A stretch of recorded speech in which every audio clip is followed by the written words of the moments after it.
원가, 기회원가 체크하시고 기회원가. 이 포기원가인데 쉽게 말해서 포기되는 원가. 포기원가. 그 다음에 3번에 매몰원가, 매몰원가 체크하시고 기회원가, 매몰원가 요거 배우셔야 됩니다. 기회원가, 매몰원가. 회피 가능, 회피 불능. 차액 원가, 차액 원가. A 방법과 뭐 B 방법의 차액, 그게 차액 원가. 통제 가능 원가, 뭐 통제 불능 원가. 글자 그대로 통제 가능, 통제 불능. 그대로 보시면 되고. 여기서 지금 기회 원가, 매몰 원가. 요거 배우셔야 됩니다. 기회 원가, 매몰 원가. 그게 교재 예제 2번. 예제 2번에 자동차를 1,000만 원에 구입을 하였는데 5년 동안 사용하였다. 한국은 자동차의 기능이 진보화되어 대안1은 200만 원에 팔고 대안2는 수리비 40만 원을 들여서 30만 원에 팔 수 있다. 30만 원에 팔 수 있다. 자, 이게 자동차를 구입을 했는데 제일 처음에 내가 샀을 때의 취득원가, 취득원가가 1,000만 원인데 1,000만 원인데 지금 이제 그냥 그대로 파는 것 같으면 200만 원에 그대로 팔면 200만 원에 그럼 대안2 40만 원을 수리를 해서 팔면 얼마? 300만 원에. 그럼 내한테 남는 건 얼마 남고? 260만 원 되겠죠. 260. 근데 여기서 이거 하나 조금 더 넣읍시다. 이게 자동차니까 감가상각 대상 금액은 감가상각을 했을 거 아니까 5년 동안 사용했을 동안. 그래서 요 감가상각 누계액이 뭐 600만 원이라 하자. 600만 원. 그럼 지금 이제 장부상 가격은 얼마고? 400만 원이라. 장부상은 400 하여튼. 장부상은 400. 그래서 거기 1번 대안 1번의 선택시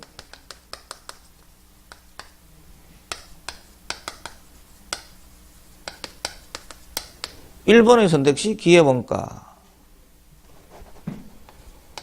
그 다음 2번의 선택시 기회원가. 그럼 3번에 매몰원가. 이거 물어봅니다. 그럼 기회원가는 매몰원가부터 먼저 할까?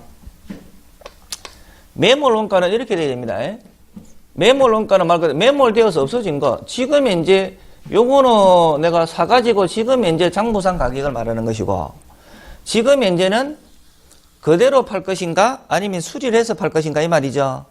그러면 내가 지금 현재 그대로 파느냐 수리를 해서 파느냐 지금 여기에서 의사결정을 해야 되는 것인데, 의사결정을 해야 되는데, 그러면 내 과거에 내 취득원가니 내 장부 가격이니 이거는 지금 현재 의사결정하는 과정에서 이거는 필요 있나 없나? 필요 없죠. 그래서 여기 뭐고 매몰원가라. 매몰되어서 없어진 거. 의사결정이 필요 없다. 내가 샀을 때 가격, 지금 내가 그대로 팔까 수리해서 팔까 이게 지금 중요한 것이지. 내가 샀을 때 가격이 아무 의미가 없잖아 보면. 그래서 매몰원가는 여기 감가상각 누계액이 있는 경우가 있고 감가상각 누계액이 없는 경우가 있어요. 지금 현재 CPA라든가 이런 데 시험 문제는 전부 요겁니다. 감가상각 누계액이 없는 경우. 그럼 뭐 누계액이 없으면 얘가 없으니까 얘가 없으면 뭐는 가격이 되는 거야?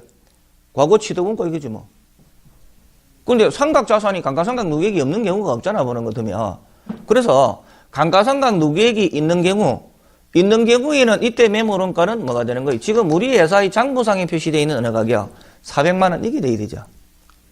400만 원. 그래서 여기가 한번 시험 문제 나올 수 있어요. 내가 말해 요거. 누계액이 있는 경우 요거. 여러 가지 문제 볼 때 연습 문제 어디 모의고사 이런 데 볼 때 이 문제 잘 안 나옵니다. 감가상각 누계액이 있는 경우. 요거. 그럼 누계액이 없는 경우는 얼마짜리가 되고?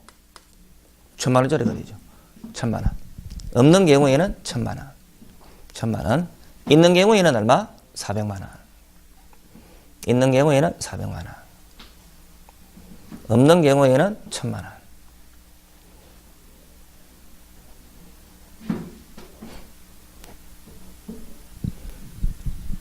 자, 요거는 감가상각 누계액이 있으면 이거는 장부가격이 되고 없는 경우에는 뭐가 되고 취득원가가 되고 아시겠어요? 요거 체크해 놓으셔야 됩니다. 지금 대부분 문제 전부 이쪽입니다. 여러분 문제 보시면 모의고사는 있는데 보시면 CPA나 세무사 우리 있는데 시험 문제 기출문 전부 이쪽입니다. 누계액이 없는 경우.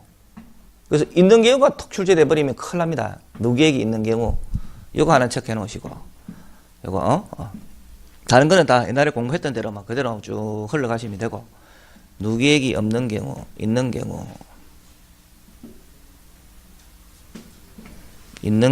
없는 경우.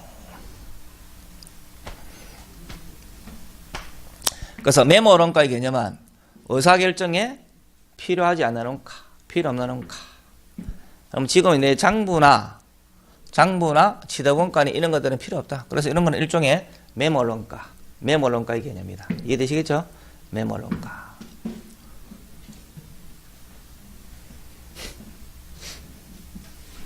그 다음에 기회원가. 기회원가는 한마디로 이야기해서 뭐예요? 포기되는 원가입니다. 그럼 1번을 선택을 하면 몇 번을 포기해야 돼? 2번을 포기해야 되죠? 그럼 이때 340, 260 어느 게 되겠죠? 260이겠죠. 현금 유입액을 말하겠죠. 그래서 1번을 포기를 하는 것 같으면 1번을 선택을 하는 것 같으면 포기되는 뭐고 2번 260이 되고 2번을 선택하는 것 같으면 몇 번을 포기해야 돼? 1번을 포기해야 되니까 200만 원.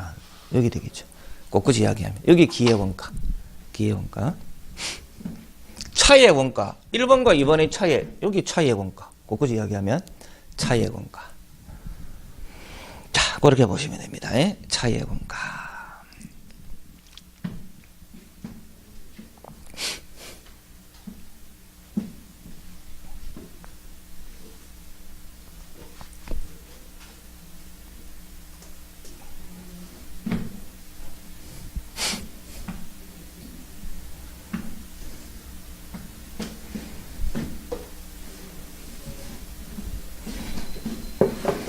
그 다음에 2절 원가회계 오른쪽에 원가의 종류 네모 2번 제조 형태에 따라서 나중에 다 나옵니다.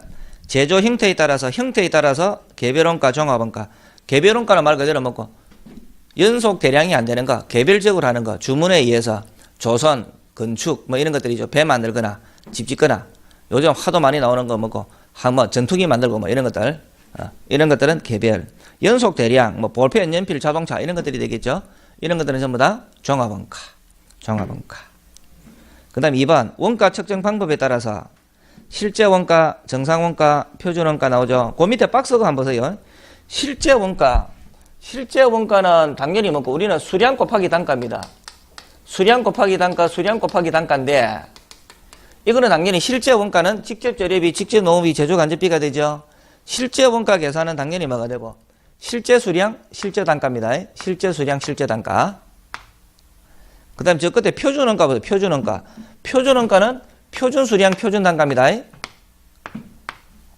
재료비, 노무비, 제조 간접비 계산할 때 표준입니다.